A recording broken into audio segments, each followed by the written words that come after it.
Today we're going to talk about how to look at a house.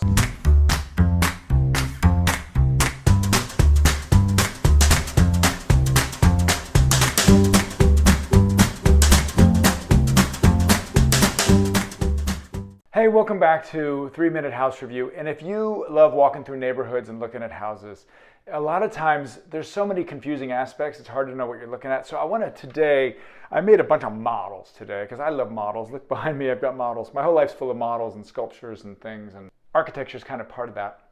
I want to talk about the fundamental DNA of architecture is something called massing, okay? Massing, it's a way that you can look at a house or a structure and kind of get an insight into the DNA, because ideas of massing have changed over the years. So what is massing? Well, first of all, architecture. Architecture is different than sculpture design, car design. It's different than every other kind of design because we live inside of spaces, okay? And to live and to work, just to have your life in a space means certain sizes, certain things have to happen. So the most fundamental element of architecture is just a room, right? A room with a roof. So there you go, shelter. That's basically it. That's shelter right there. Since we're talking about the American neighborhood for the most part, I like to kind of go back through when the first Europeans arrived over here, because people lived here for 25,000 years before that, and that's different styles of architecture that I would love to talk to at a different point.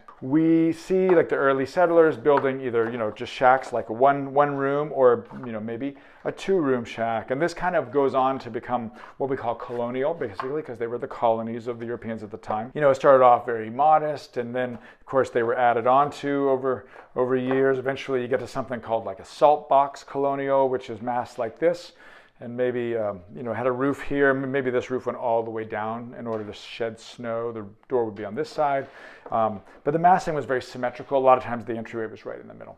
So that's the early style. But what really changed was technology. So the ubiquity of sawmills and also wire nails. Like people stopped making chinked logging and having to fell trees. There was factories that could produce lumber, and that was all the same, and it was easy to work with. And this thing called balloon framing, which is basically thin walls that are very easy to build, all nailed together with nails that were made in factories. So then you see the massing really change. So it went from this kind of simple cabins that were expanded upon to the Victorian era. And now the Victorian era, a lot of the influence that in our country came from England. And so in England, a lot of the influence was from London. So there was this kind of high style of Victorian, which was very tall and narrow. So then you start seeing massing like this. A typical, even a relatively modest house might be 2 stories tall, kind of thin and tall with different wings going on. So that's very Victorian. And so that's like the 1850s up to the 20th century. So in a Victorian house is like just a typical one you see like a folk vernacular, right? Or folk American farmhouse, basically, farmhouse vernacular.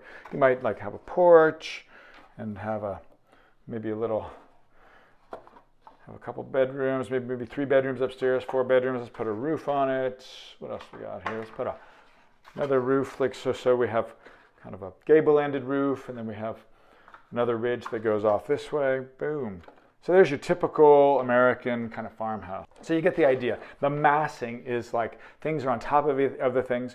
The downside to this, though, is you can imagine, it's one thing to build this in Charleston, South Carolina, where you want a lot of ventilation. It's another thing to build this in Chicago, because unless you have a fireplace and a chimney at every intersection of every set of rooms, how do you get heat, right? So it's not easy to heat this. What we call modern architecture, or what the experts call modern architecture, really happened in about 1900, and Frank Lloyd Wright was at the forefront of that, and the idea was massing the house differently. And this, you're going to recognize this house, so this house really changed our neighborhoods quite a bit.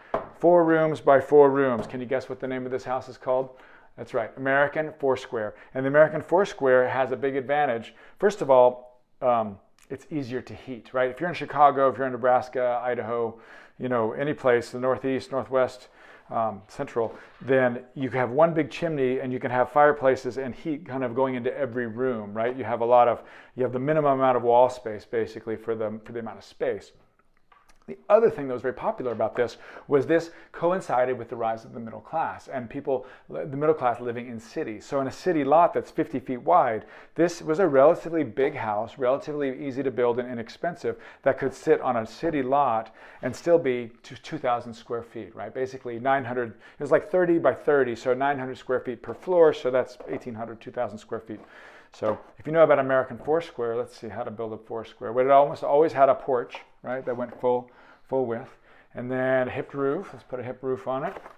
All right, there you go. That's a Foursquare. And then the other thing is like a little monitor gable. Let's put a monitor gable on there. And there you go. That is like half the houses in Portland, Oregon, and a lot of American cities right there. And these were great houses because you didn't have to have servants to keep up this house. It was big, but it wasn't too big. It lived well. If you needed to expand it, generally you expanded it out into the back, you know, adding a kitchen or something out here, and then potentially that could be another second floor addition over time. Unless you saw the, what was it called? The third floor Apple store, that episode I did recently, and that had like that had a thing like this on it. That was pretty funny. So massing, you can see it went from Victorian, which is very tall and thin, to now it's relatively tall, 2.5 stories tall, but it's very thick, right? So that's what you see at the turn of the century. Like a lot of these were built in 1915, 1910. Let's do what we're talking about, this craftsman style. So craftsman style is actually very similar to the Foursquare, and it came about the same time, but it has this more stylish, often the roof, this would be the street out here, and then it would have maybe not quite as many rooms upstairs. It would have a pretty big upstairs, not quite as big as the downstairs, but it was because the roof, it was like hidden behind this roof, it gave it a different sense of massing. So it maybe had 2 bedrooms upstairs, a bedroom downstairs. But so this is what you'd see in a craftsman. And then we make a little porch here by pushing that back. This is a typical kind of craftsman style house that you'd see with a porch built in, a shed dormer, and maybe a shed dormer on the back too. The next big changes in massing was because of technology. So in American life, especially after World War II, Americans had cars, and cars became not something you built a garage out back separate anymore, but you actually could design a house around having a car. That's when you see the rise of the ranch house. Now the car became part of the house, but the car also changed where the house was, because now you didn't have to live, you know, on a streetcar line to get to work if you lived in a city. You could live 20 miles out and drive 20 miles in the morning and 20 miles in the afternoon. So you could go out where the land was cheap. And when the land was cheap, you can get a bigger lot for the same price. So instead of having to be on a 50-foot lot, now you can be on a 100-foot lot or a 200-foot lot. So it allowed you to build low and wide, and that's what ranch really represents. And the ranch style kind of changed into bigger houses in different ways, but you know, the fundamental DNA of ranch is like on the land, having a garage built into the house, basically.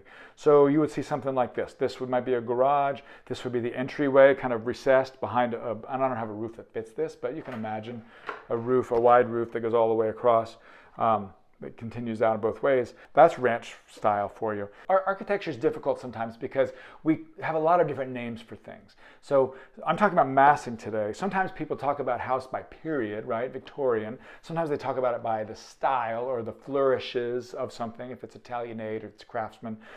There's a lot of different ways to talk about something, but sometimes we actually refer to the massing. Like one is Foursquare. That refers to the massing of the house. The second time that we really talk about massing is if you say something is a split level, right? So a split level, so here's a split level. So maybe there's a garage downstairs, or this is like a TV room, then this is the kitchen and living room on this floor, and then there's bedrooms up here. So really great for families, really divides the space, because the other thing that happened was TVs.